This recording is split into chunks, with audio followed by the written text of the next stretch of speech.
up next year? Is he still in the booth? Is he still getting? No, I think he has that itch. He goes on FS1 every week and talks, and you can tell he wants to get back in there. And I think he's going to be. I still see him going to Dallas, man. Like especially if they don't win the Super Bowl this year. I think that's the only thing that will keep Mike McCarthy his job. I think Miami was an option early on, but then the coach they have now is doing a tremendous job. They're playing really well. I don't think he messed that up. Yeah, I think Dallas has the talent that he would look for, and I can see them making a big quarterback move, maybe trading Dak Prescott if he can get a Super Bowl this year. Yeah. The only thing I'm going to disagree with you on, and you're the NFL player, but if Sean Payton comes calling, you make changes. So if it's Miami, no, I'm saying even if it's Miami. no, I don't think.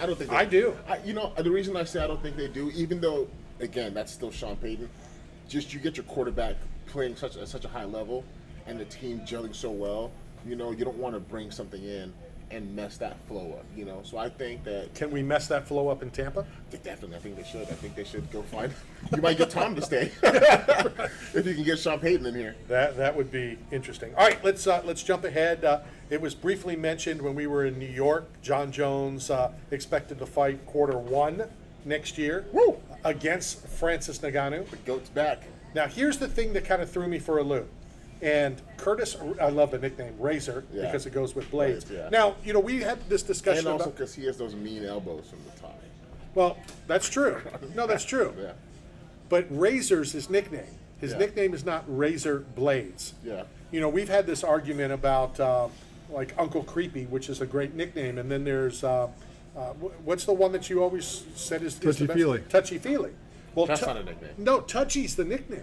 Fili's not the nickname. His last name. His last name is Fili. Okay. So Touchy Fili is awesome, but Touchy is the nickname, not Fili. Yeah. So Curtis Razor Blades, I guess, has been named as the alternate, if that's the case. No disrespect, because I don't want Curtis punching me, elbowing me, throwing a leg kick. I would have never thought he would have been the number one backup. I think it's due for him. I'm not saying it's not. Yeah. But wouldn't you have thought it would have been Stipe? I don't think Stipe wants to fight. Well, that could be. Stipe's a fireman now. He said he wasn't even training last interview I saw with him. He's kind of chilling. That you get knocked out like that, man. He's been a champion a couple times. Knockouts change. No, sure. He's like, do I really want to go toe to toe with these big dudes anymore? So, and also I feel like Stipe is not one of those guys at this point in his career who's a backup fighter. I think you give him a title shot, Right. No, that's true. Or he's not going. I think Volk chose to be a backup fighter because he wanted to move up. And now he's getting his title shot. That's awesome. I can't wait. How do you not like that guy? I love him. Now, we'll get back. We'll jump because we'll jump all over. Let's Jones versus Francis Ngannou. I can't wait for the return of John Jones. Me neither. And did we talk about this last week? Were you here last week? Yeah. I don't remember. Did we talk about rankings? Yeah, we talked about rankings. That John Jones is ranked in the top 10 pound for pound, but he's not ranked in the top heavyweight or light heavyweight. Yeah, you said he was 13th pound for pound. And then he's top 15. Yeah. Okay. And he's not ranked in heavyweight. In either or. Yeah, it's disrespectful. Either don't have him on there at all. Right. Or rank him where he's supposed to be. Absolutely. So John Jones, it's rumored all those dudes up there. in March against Francis. I'll be there wherever it is. I don't care where it is. Yeah. I have to go. And I am excited for the return of John Jones. I've always thought he was the GOAT. Yeah. And I think if he goes and beats Francis Ngannou for the heavyweight title, I don't even think it has to be for the heavyweight title. Yeah. But, his first fight at heavyweight. But if he wins the heavyweight title, he's you can stop definitely. discussion. And, we had a good run, my African Kings, but the third one's coming down because John's going to get it done, man. That guy, he's just too special. And he's had so long it wasn't rushed. Right. His jump was, a lot of guys rushed to the next weight class, and he took his time, gained it the right way, trained the right way. He hasn't been in the news for a long time for anything negative, so It seems like he's been clean and kind of being healthy, and so I'm excited to watch that fight. Is this a stupid comment? Matt's going to say yes before he even hears it. That I think the Curtis fight is a tougher fight for John Jones than Francis. I could see why you'd say that because he's such a good wrestler, Curtis is. Right. But I think Francis is tougher because Francis can probably take John Jones' shots better. And I think that John can wrestle as good as anybody. I think John takes Francis down. I think he does too. But I don't think Curtis could stand with John Jones for even a little bit. With the range and the way he fights, I think Francis has a better chance because he's big and he's long. and he always has that threat of like I can put you to sleep at any time. Curtis doesn't have that knockout. I mean, obviously he's a heavyweight. Sure. He has knockout power, but not the same way that's going to scare John Jones to not get in there and do what he has to do. I agree. I was just saying that, I think Francis has the big punch. Yeah. If he lands the big punch, he's going to knock anybody out. Mm-hmm. Where Curtis is going to, wrestle him, there'll be a lot on the ground. But you're right, Curtis probably can't take John Jones's Yeah, punch. So, man, it's I hope both fighters get to fight. I hope, we don't have to see Curtis, unfortunately. But like, I think that'll be a huge one. That'll be a lot of buzz and it'll be a lot of talk leading up to that. That's gonna be fun. I can't wait for that. No announcement that I know of where. Yeah. Probably Vegas. But, It's gotta be. It's a fight capital. yeah, but Dana's always said that Like, he needs to keep John out out of of Vegas. Vegas. Go back to Houston. Let's do it. Let's do it. Yeah, John can't go to Vegas. He might pop the day before. Who knows? Yeah, John can't go to I Vegas. so badly want him to stay out of the news, be successful, and Me be too. what he was Yeah. and what he should have always been this whole time. Me too. Yeah. So let's keep him out. Let's not have it in Vegas. No UFC this weekend.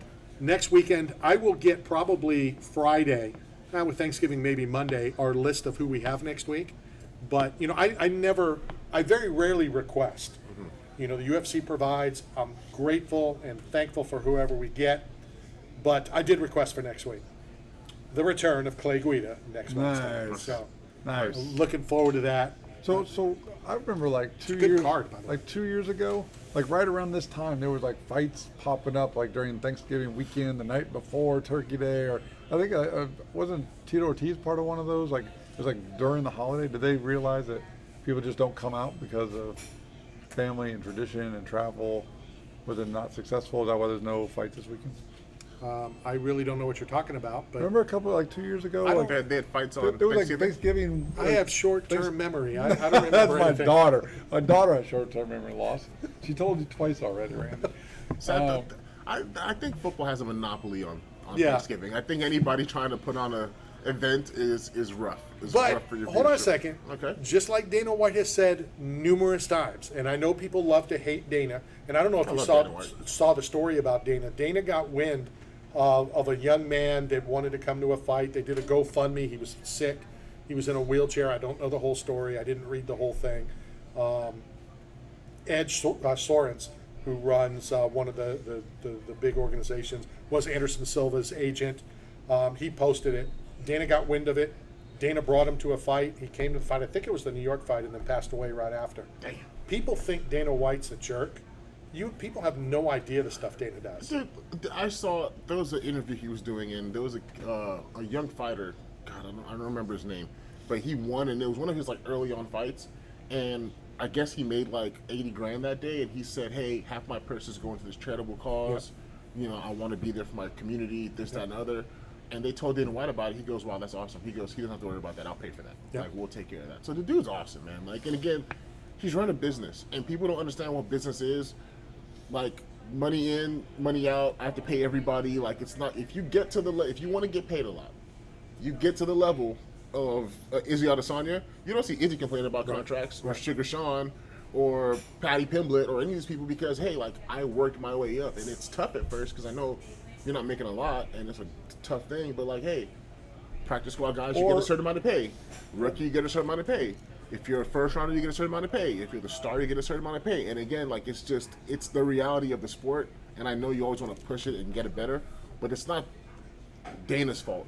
Like it's not something to blame him on. So along with the business side of combat sports or Any professional sport, sports, anything, business. like Yeah, business. like right now, Conor McGregor is being sued by his longtime best friend Artem Lobov for his role in Proper 12.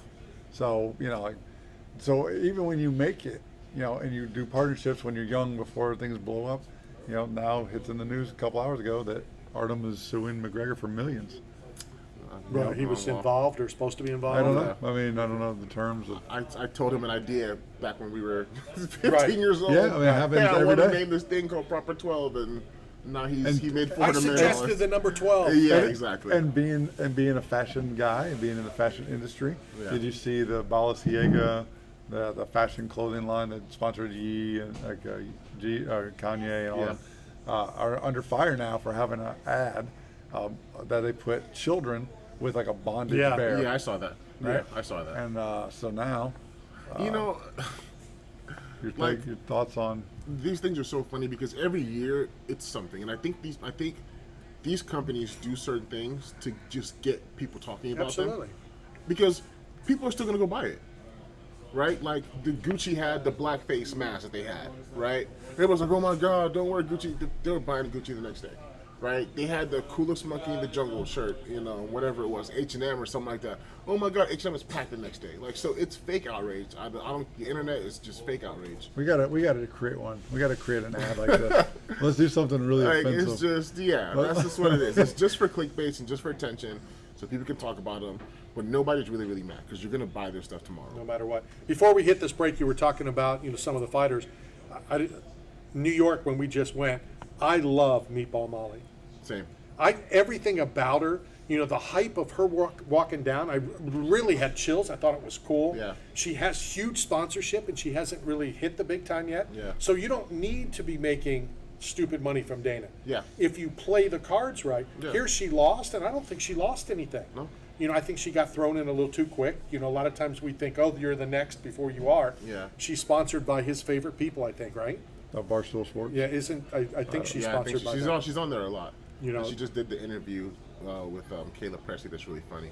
But she's very likable. Absolutely. Like she's very, very. She was likable. humbled after the fight. I love her accent. I do too. Like just like and just how like you can tell she's enjoys every moment. Like she had like a FaceTime with Connor, and she was showing him that she got like new veneers, which are really expensive, and that was like her first big purchase. And like she's just really, I enjoy watching her. When's Patty fight again? I hope the next card, man. I don't think it's Orlando. I could be wrong, but Yeah. I think he's coming up soon. But Like the thing that's so cool about Patty is, I feel like every fight we've seen of him, you feel like he wasn't at his best, and he still finds a way to get it done. he's right? still young. He's still learning. Yeah. That's the thing. His submissions are impressive. Yeah. And the way he finds out to against. Well, isn't that what makes football teams great? Like they find a way to win, like the close Yeah. battles, like the like the Chiefs. yeah, Yeah, the like, Chiefs have one guy. That's all they need. Exactly. Tie, get lost. Is Here it- you get. You know how crazy it is? I'm watching that game Sunday night, and they're about to score, the Chargers, with a minute 45 to go. They're like, hey, man, y'all probably should slow down a little bit. You don't want to give this guy too Right. much time. Like, how crazy is that? to I think? thought that. That, like, and he took him 40 seconds. 40 seconds to go and go score a touchdown. Like, he's just... That's why he's going to win the Cy Young next year.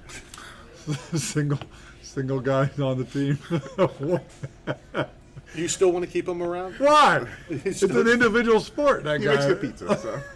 All right. If Aaron Judge can win it as an individual on a team sport, then so can Patrick Mahomes. Speaking of Jets, we're going to talk about the Jets, and we're going to talk about UFC Orlando Yeah. when we return. This is Knockout Radio, brought to you by 8 Man Strong and Staff Son.